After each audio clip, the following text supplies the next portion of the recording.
My name is Kim Bogart, and I started serving our city's kids in back in like 2010 by doing after school clubs, and I fell in love with our city's kids.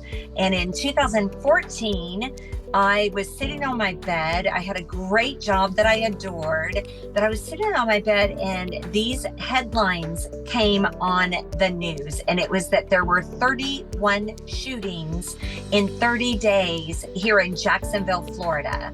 And one of the girls that I was familiar with was shot and killed, and she was an 11-year-old, and it was all gang violence. And that day in 2014, I went in the next day and I quit a job that I loved, and I just made a resolution that I was going to serve our city with my whole heart, the kids in our city, because it just so moved me.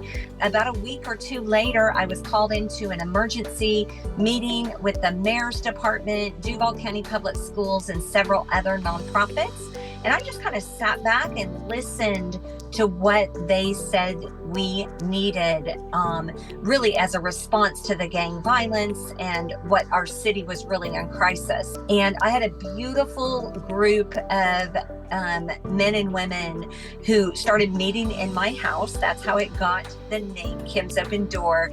And we began forming programs through the generosity of just friends of mine, partnering with many organizations and through the city, and did a lot of big outreaches for the city.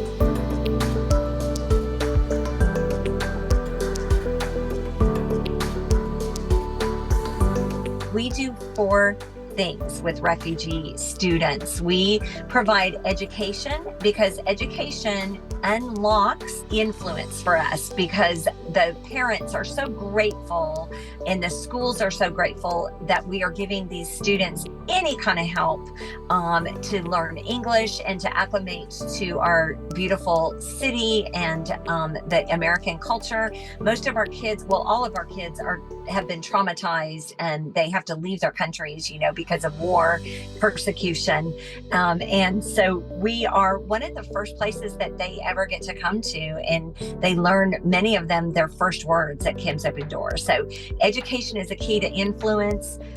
We then also provide arts and athletics, because really arts and athletics are a key to the heart. It's what really opens the kids' souls to be able to talk about the trauma that they experienced. They get to really create and express themselves through the arts and athletics. And so that's really the key to the heart.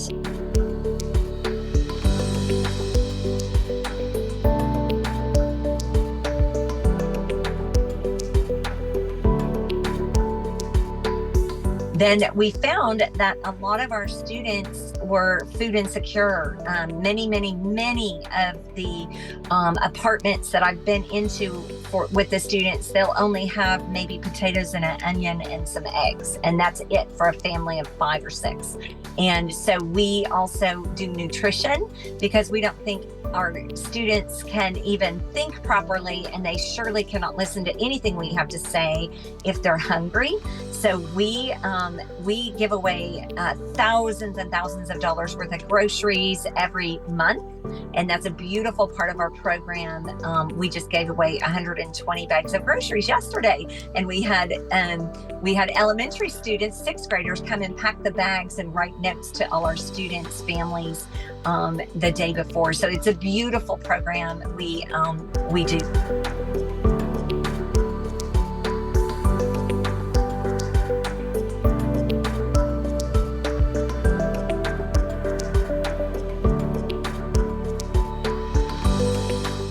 Community outreach, which is really the key to leadership development. And so we go into the neighborhoods and do beautiful block parties and wonderful events, backpack giveaways and things like that. And it really builds healthy community. We do a mobile pantry.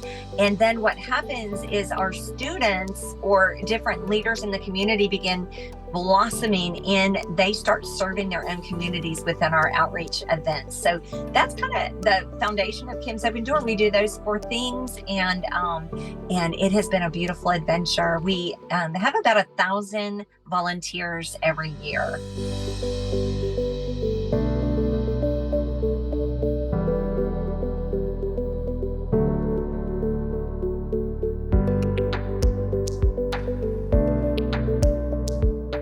That they actually, a couple of the high school students in 2017, 6 or 7 going on our 7th year, we actually met together. They had volunteered for some things with Kim's Open Door, I believe, and they said, we want to do more. Like, we really want to do something. And I'm like, what do you want to do? Because Kim's Open Door is not an open door only for our city's underserved children, but it's also an open door for volunteers to really find a place to serve. We just started a little Saturday tutoring program with Jack's Thrive so that they could bring volunteers and really make a difference in the community.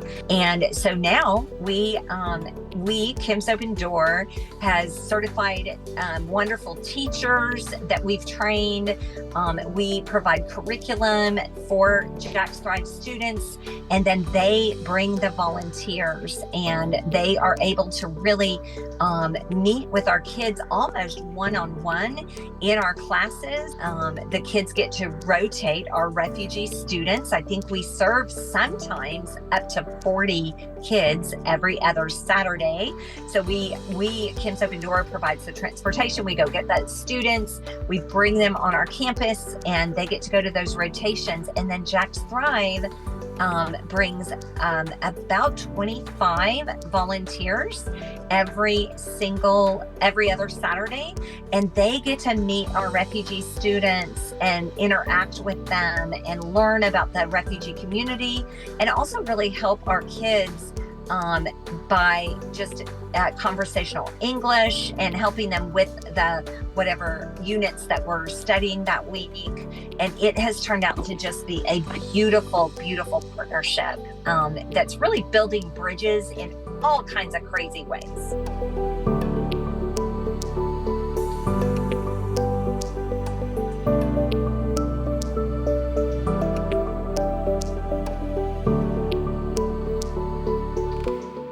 We couldn't do those Saturday tutoring programs without Jack's Thrive, or it would be difficult. We'd have to find someone else.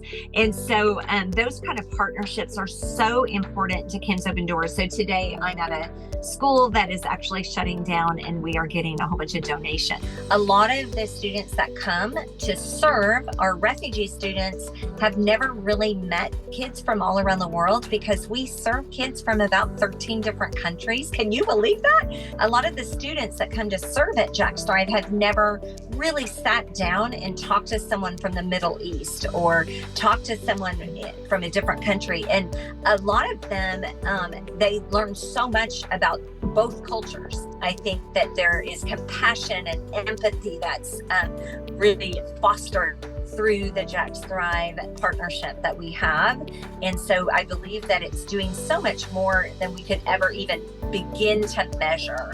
So it's a beautiful, beautiful exchange. And then our refugees, I think they feel seen and they feel heard. And then when they're watching those students try to learn one of their words in their language, I think it actually builds their confidence. It's like, oh, it is hard to learn a different language. I'm not stupid. I'm not dumb.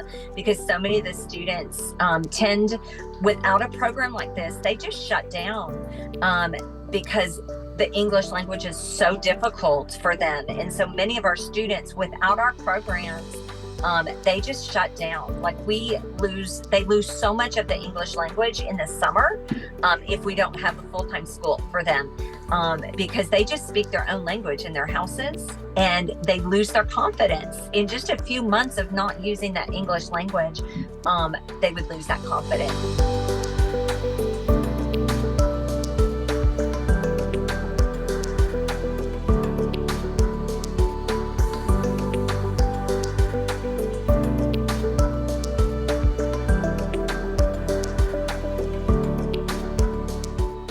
together, human beings being together is so important.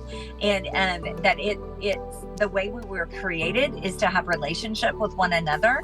And I think the kids are on the screens so much that it's so important, because you can't experience learning on a computer as much as you can when you really experience it in person. We come up with a lot of experiential classroom learning. So they don't just learn about chemical change, they actually get to witness it, and things blow up and change, and they get to make all kinds of projects. Engineering is not easily taught on the screen, but when they get to create buildings and ramps and things together, they're learning language, they're exchanging, their laughter. And our staff really strives to make our classroom space fun and exciting. And I do feel like our students fall in love with learning when we take the barrier and kind of the formality of a classroom. And that's really hard to create on a screen. And they get to experience things. A lot of our kids grew up in areas, in refugee camps. They didn't have even sometimes food or running water. Like, let's get real here.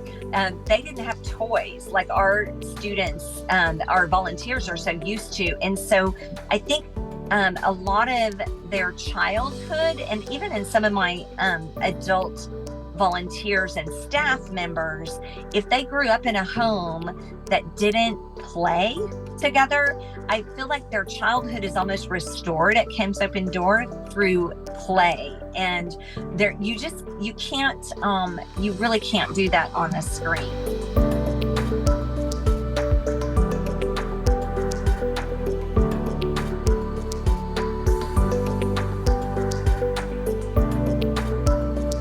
We create opportunities for kids at risk is what we started with. And that quickly changed because we opened door for all. Like, we open doors. And I think it's so important for generations to partner together. I believe in multi-generational learning. I really love it when families serve together. I think that's so important. So I try to create as many experiences in a year as I can where families can actually serve together, because I think that we learn from each other. And it's so important for, I think, Jack's Thrive students. These are high school students. It's so important for them to know that the power of one person can literally change lives. We can prevent gang violence. We can actually prevent crime and suicide and all those different things that we read so much about, mental health issues. Just one person caring and being open to serving other people. I think service is a huge thing. I think this younger generation needs to have opportunities to serve, and shame on the older generation if they're not opening those doors for these students, because that's what's going to change the world, is one person making impact on another person by just serving them. And we both get better.